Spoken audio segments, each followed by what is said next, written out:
Oi, eu sou a Vani. Vamos falar um pouco sobre psicologia, especificamente a psicologia dos jogos. Existe um gênero de jogo muito famoso que você provavelmente conhece, que são os jogos otomis. Date sims, jogos otomis, jogos de namoros e outros inúmeros títulos que nomeiam o mesmo gênero.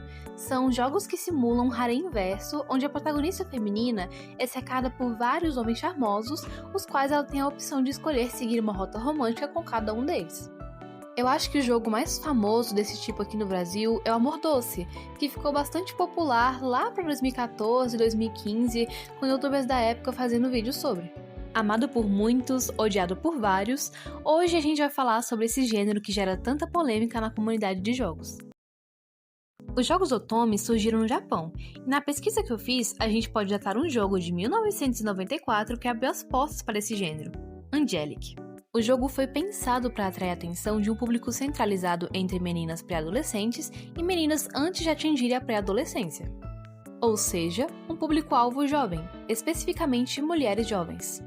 Mas a Koei, a empresa desenvolvedora do jogo, não contava que a obra fosse atrair tanta atenção de jovens adultas e adolescentes um pouco mais velhas. Isso meio que consolida que sim, os jogos otomis, em sua maioria, são desenvolvidos especificamente e especialmente para mulheres. Tanto que Angelic, ou Angelique, foi desenvolvido também pela Ruby Party, uma divisão da Koei que é composta exclusivamente por mulheres. Daí em diante, surgem outras e inúmeras franquias focadas exclusivamente nesse gênero, com um público-alvo muito bem consolidado. Agora, vamos voltar um pouquinho para Angelic antes da gente ir falar sobre essas outras franquias. Na época, a Koei estava interessada em desenvolver jogos voltados para o público feminino, visto que as mulheres estavam começando a adentrar neste mundo de videogame na época. Daí surge o Angelic. O interessante é que isso não foi apenas uma porta de entrada para as mulheres que gostavam de jogar, mas também as que trabalhavam com jogos, vendo que havia muitas poucas mulheres que trabalhavam nessa área na época, o que levou a Koei a contratar mulheres de diversas outras áreas, o que acabou fazendo com que o time demorasse um pouquinho mais para se consolidar, já que elas tiveram que esperar que todas estivessem capacitadas para começar a trabalhar nos jogos. Então, sim, os jogos otomis têm sua importância na história dos videogames, tendo em vista que foi assim que muitas garotas conheceram jogos e muitas mulheres tiveram a oportunidade de trabalhar no meio da tecnologia. E apesar da inovação e sucesso de Angelic, o gênero veio se consolidar de verdade lá em 2002, que foi quando o jogo Tokimeki Memorial Girl Side lançou. Mesmo quem não tinha contato ou conhecimento sobre jogos otomis estavam interessados nesse jogo. Daí, já sabe, né? Os Maiden Games, jogos de donzela, da tradução, que atualmente a gente conhece como Otomi Games, explodiram totalmente em popularidade. Alguns títulos como Haru Kanaru Toki no Kade, Kekkon Marriage, Fantastic Fortune, Houji no Oujo, foram alguns dos inúmeros e milhares de jogos que foram surgindo desde que os Otomi Games foram ficando populares a cada ano que passava. Então, beleza, a gente já descobriu como surgiu e alguns títulos importantes na história desse gênero, mas agora a gente tem que entender uma coisa. Por que esse tipo de jogo é tão popular? Tipo, você consegue entender bem por que o Mario se tornou um dos grandes nomes dos jogos, ou até mesmo porque Sonic foi um marco tão grande na indústria e na indústria dos consoles. Doom foi um marco histórico nos jogos de FPS e videogames em geral. Tetris é um jogo clássico que todo mundo conhece e gosta. Mas por que jogos em que você namora alguém que nem existe é tão popular atualmente? Muita gente de fora não entende e julga bastante os jogadores de franquias otomis, que acham ridículo o fato de um jogo ser feito para você namorar um personagem 2D. Porém, existe bastante coisa por trás desse fenômeno que pode explicar claramente o motivo de tantas pessoas, principalmente mulheres, gostarem desse tipo de conteúdo. Diferentemente de alguns jogos como Doom, Quake e jogos um pouco mais atuais, como LoL, os Maiden Games têm um foco principal e exclusivo na história e sentimentos que causam no jogador, proporcionando uma imersão semelhante à adrenalina de jogos como Ultra Kill da vida, mas tocando de uma forma mais profunda e sentimental no telespectador. Uma pesquisa da Frontiers Psychology, que você pode encontrar na Biblioteca Nacional da Instituição da Saúde, publicou em janeiro de 2021 uma pesquisa que explica e estuda o motivo de afeto das pessoas com coisas ou personagens fictícios. Os termos fictossexualidade, fictorromancia e fictofilia são expressões utilizadas para definir um sentimento forte e duradouro de amor, paixão ou desejo por um personagem fictício. Acontece que, apesar do artigo destacar que esses termos foram comumente utilizados e discutidos na internet, não é de hoje que a humanidade se vê fantasiando com pessoas e seres inexistentes. Como escrito nessa parte da pesquisa em que cita a obra seminal Mundos Sociais Imaginários, de Cauchy, de 1984, que traça a história ocidental, ele chama de relacionamentos de fantasia, desde os laços duradouros que pessoas de diferentes culturas convencionalmente mantinham com deuses, monarcas, espíritos e outras figuras que talvez nunca tivessem a oportunidade de conhecer pessoalmente. Quando o relacionamento dos humanos se tornou mais íntimo com a arte, especialmente o teatro, música e celebridades lá do século XVIII, Cauchy se vê diante da tendência da época que é caracterizada por uma atração e desejo específico dentre as pessoas. Abre aspas. A maioria dos meus informantes descreveu explicitamente seus relacionamentos em termos românticos. Eles estavam apaixonados, fixados, obcecados, loucos por, ou, mais comumente, apaixonados pelas figuras midiáticas favoritas. A atração erótica é uma parte fundamental do fascínio. Fecha aspas. E essa observação não se limitou apenas aos Estados Unidos ou o Ocidente. Esses comportamentos também foram observados no Japão, no mesmo pretexto de se apaixonar pelo inexistente. Esse fenômeno tomou ainda mais força posteriormente, quando o surgimento da cultura de adoração de celebridades e da cultura fã começou a se tornar ainda mais comum entre as pessoas. E muito antes da própria pesquisa de Cauchy, os psicólogos de mídia Horton e Wall, em 1956, eu não sei se eu pronunciei certo, já estavam estabelecendo alguns conceitos e pesquisas paralelas que se assemelhavam ao conceito de parasocial. E isso 3 décadas antes, só afirmando que isso não é só algo que vem com as mídias sociais, apesar de que certamente ajudou muito a fortalecer esses conceitos.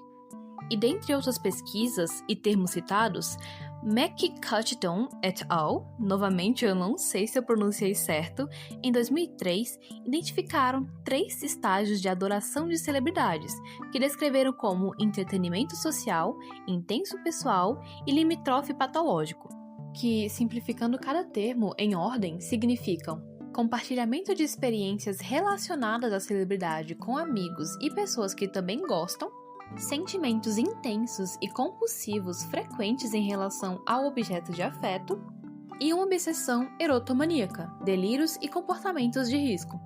O artigo destaca que, embora alguns desses estágios possam ser compatíveis ou relacionados aos conceitos parasociais, eles constituem principalmente uma escala patológica. E até o momento, as pesquisas relacionadas têm se concentrado quase que exclusivamente em celebridades como atores, estrelas do rock e outras pessoas famosas. E outras pesquisas depois, em um modelo mais abrangente e recente para apegos parasociais românticos na adolescência, incluindo componentes emocionais cognitivos, comportamentais e de fantasia, Erickson et al., em 2018, mencionam apenas uma vez, de passagem, que os objetos de apego também podem ser fictícios. Enfim, entre muitas outras análises focadas em pessoas reais e personagens interpretados por pessoas reais, chegamos ao que se relaciona com as mídias otômeis, os métodos e dados coletados da pesquisa feita online. Durante a primeira fase do mapeamento, os termos de busca selecionados foram fictofilia, apego, personagem, obsessão, amor e semelhantes. As frases combinadas foram inseridas nos mecanismos de busca do Google e do Yahoo, 6 computadores e navegadores diferentes, para localizar discussões em fóruns relacionados à noção de fictofilia, que infelizmente obtiveram limitação devido a dificuldades e limitações de linguagem. As pesquisas descobriram 71 tópicos de discussão relevantes em fóruns, publicados entre 2009 e 2018. Dentre esses tópicos, alguns eram sobre saúde mental, a sexualidade e outros. As discussões sobre fictofilia geralmente eram iniciadas por pessoas que sentiam amor, desejo ou um profundo apego a um personagem fictício e que frequentemente queriam discutir se isso era normal ou saudável, ou buscavam outras pessoas como elas. E isso se assemelha bastante com dúvidas que pessoas de fora e dentro da comunidade otome possuem. Isso é normal ou mesmo saudável? Alguns dos fóruns discutiam mais sobre a assexualidade e a correlação entre esse fenômeno, e alguns fóruns sobre saúde mental discutiam que aquilo definitivamente era um problema. E atualmente, muitas pessoas possuem essa opinião formulada sobre pessoas que consumem esse tipo de conteúdo, dizendo que só pessoas malucas gostam e precisam ficar namorando gente que não existe para se sentir bem. No entanto, o artigo aborda análises que foram feitas a partir desses comportamentos que explicam bem o porquê disso acontecer em alguns casos. 1. Paradoxo fictofilo. Os fictofilos não confundem ficção e realidade, mas abordam abertamente a natureza parasocial de seu relacionamento. No entanto, suas emoções e sentimentos genuínos em relação ao personagem podem gerar desconforto, já que não conseguem interagir com eles da mesma forma que interagem com seus pares humanos. 2. Estigma dos fictofilos. Os fictofilos frequentemente sofrem um estigma, que pode ser atenuado pela busca de apoio entre seus pares. 3.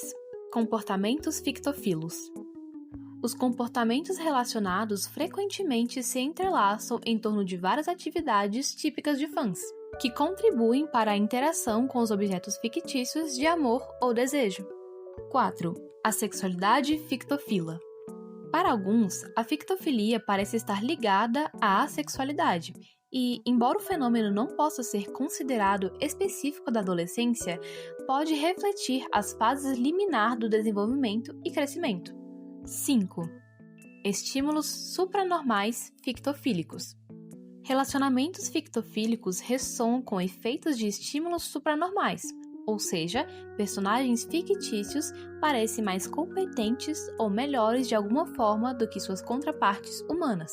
E esse foi o resultado obtido a partir dos 71 tópicos discutidos, que foram resumidos nesses 5 princípios.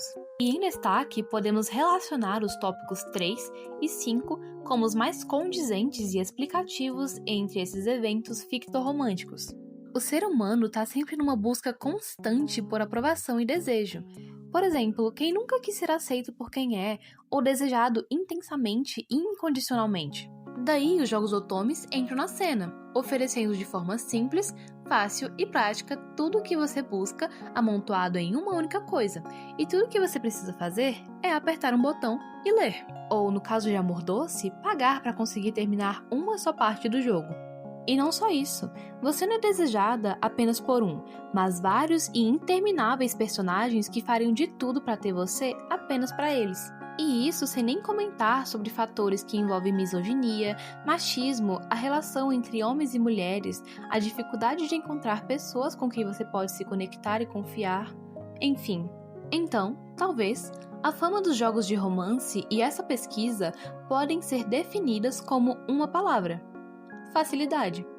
Para que arriscar magoar seus sentimentos quando você pode facilmente ter acesso ao amor incondicional com apenas um clique, de um par perfeito que vai te aceitar e venerar para sempre em troca apenas de um pouco do seu tempo e um pouco do seu dinheiro, se a gente pegar uns jogos com mecânicas mais capitalistas. Não é simplificando toda a pesquisa ou o termo, porque a psicologia é incrível e vasta. Alguns conceitos não podem ser exemplificados por apenas sim ou não, mas podem ser descritos de forma que nossa mente não faça tanto esforço para entender. Poucas pessoas são capazes de compreender o apego que outras possuem diante de coisas fictícias, especialmente personagens.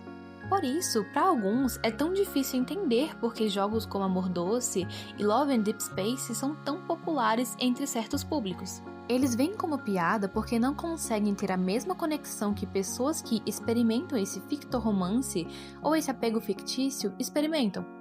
E é por isso que você tem uma obsessão pelo Scaramouche ou o Xiao de Genshin, ou porque você escolheu a rota do Castiel.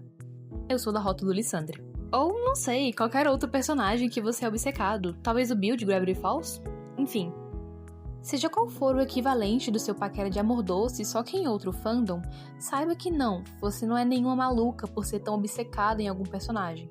Pelo menos não totalmente, considerando que a fictofilia não é considerado um transtorno oficial e reconhecido na psicologia. Por isso, você tem o total direito de ser tipo aquele cara maluco pela Sayaka, já que isso não é confirmadamente algum tipo de problema.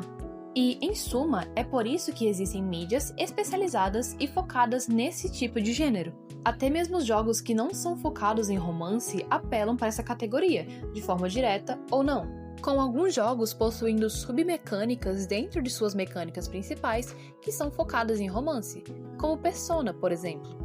Num geral, esse tipo de mídia, num conceito psicológico, existe com um propósito muito além de entreter, mas sim de criar uma conexão e uma válvula de escape para pessoas que sentem a necessidade de sentimentos e relações com teor romântico, e na visão do capitalismo, uma forma de lucrar em cima dessa necessidade.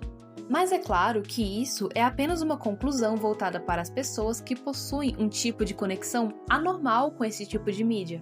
E se você gosta de jogar esse estilo de visual novel apenas por achar divertido, isso não é nenhum problema.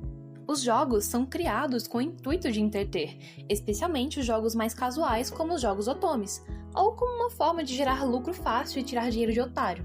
Sim, eu tô olhando pra você, tá, amor doce?